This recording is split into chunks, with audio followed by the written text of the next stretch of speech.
Palácio Nacional é um dos símbolos de Sintra e era a residência de verão da família real portuguesa. E por essa mesma razão, toda a aristocracia da época vinha passar os seus verões, as suas lindas casas e palacetes. E nesse contexto social e político que acontecia parte da história dos maias.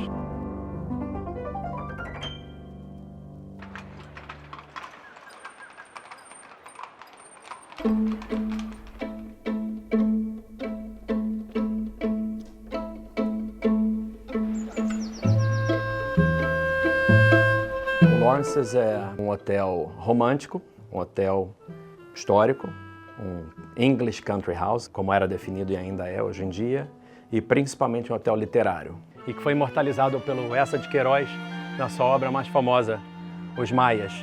E queria contar-vos um pouco dessa história.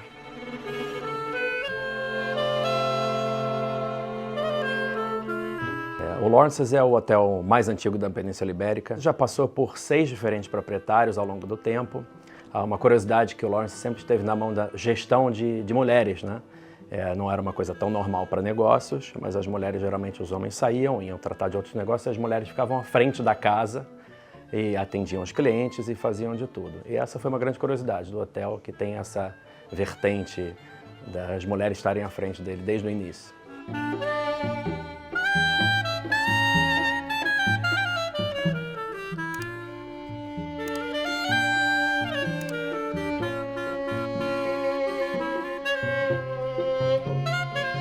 É um hotel compacto, é um hotel pequeno, são 16 quartos, 11 quartos e 5 suítes, cada um com um tema diferente. Todos os temas são ligados à literatura e ligados à vida da época de Sintra, e a decoração é condizente com cada uma delas. Nós temos vários quadros de memórias pelo hotel inteiro, inclusive mostrando a própria senhora Lawrence com a família dela à porta do hotel. Nós temos fotos que mostram como era Colares na época, que era o vinho, né, que as pessoas vinham ao Lawrence para beber. E os espaços todos são decorados com isso. Além dos livros, você vê que é um espaço que parece que você está na casa de alguém. Parece que você está na casa da senhora Lawrence e que ela vai aparecer a qualquer hora para te receber ali de braços abertos. Há 2 símbolos que eu gosto de dizer. Um principal para todos que conhecem a língua inglesa é Lord Byron, que foi um poeta, aristocrata inglês, que esteve aqui, e também o Eça de Queiroz, que foi quem imortalizou o Lawrence's através dos Maias, em que era uma crítica à sociedade. O realismo dele trouxe uma série de críticas sociais, políticas, etc., as relações espúrias entre a nobreza e a alta sociedade da época, e muito disso é refletido na literatura dele. E muitas dessas histórias se passaram no Lawrence's. O Eça ficava aqui no hotel hospedado também, esteve aqui com a família dele algumas vezes, esteve aqui com outros intelectuais, outros escritores. Obviamente isso fez com que ele se inspirasse, né, criasse os personagens dos Maias e se inspirasse nessa atmosfera, na experiência pessoal dele aqui no Lawrence's. A grande descoberta do Carlos da Maia, que era em relação ao amor dele, né, se passa aqui. Ele via aqui para achar a Maria Eduarda, que era o seu grande amor, e que tinha as botas que estavam na janela, então ele via aquelas botas e imaginava que ela estaria aqui. É uma história, é uma das coisas que nós gostamos de contar e que nós vimos que todas as escolas que vêm, que passam na frente com os guias turísticos, contam essa história, os professores contam essa história, as pessoas olham para a janela e imaginam uma bota, etc. Então essa é uma coisa muito, muito legal de você ver. Sabendo que Eça de Queiroz era gourmet, ele sempre fazia todas as cenas e todas as histórias da família, dos amigos e dos personagens, todas as histórias eram à frente da mesa, né? E os amores, os dissabores, tudo acontecia com vinhos e com comidas, etc. Ele ia intercalando as emoções com os pratos e tal.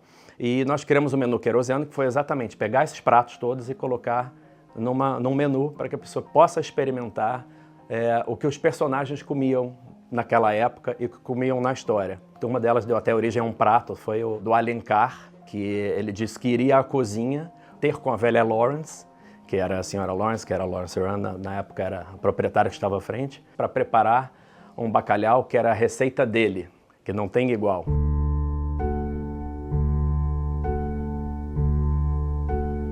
Saramago citava o Lawrence, ele dizia que era onde se reunia muita gente boa do mundo que eram os escritores, os jornalistas que vinham para cá e ficavam aqui no Lawrence pela proximidade do Palácio Nacional, principalmente naqueles verões em que a família real passava no Palácio Nacional, dava aqueles grandes banquetes, então a mídia, né, da época queria estar aqui próxima, a aristocracia queria estar próxima e acabava se reunindo aqui. E daí surgiram sarais, surgiram grandes jantares e surgiram todos esses livros e as histórias.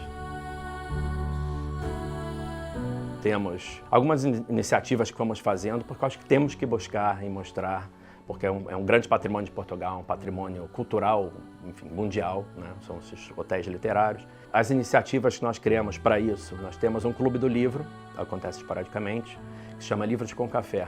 E você tem um livro, um tema e vem discutir, tomando um pequeno almoço. Nós temos também o passeio do Sintra de Eça, que mostra vários pontos, por onde Eça passou na Vila de Sintra e por onde seus personagens passaram na Vila de Sintra, isso é um outro. A Serra de Sintra, com essa mata densa, é considerada um local sombrio e misterioso. Isso é um ambiente perfeito para várias histórias, como foi o caso do Mistério da Estrada de Sintra, que foi escrito por Eça de Queiroz, Ramalho Ortigão, e é considerado a primeira história policial de Portugal. Eu acho que é a nossa obrigação manter tradições, manter a história viva. E a melhor maneira de você manter a história viva não são só com palavras, mas com experiências, né? Você mostrar para as pessoas sentirem, viverem o que era uma história, o que é a literatura. Eu acho que essa é a nossa maior contribuição, provavelmente, para a literatura.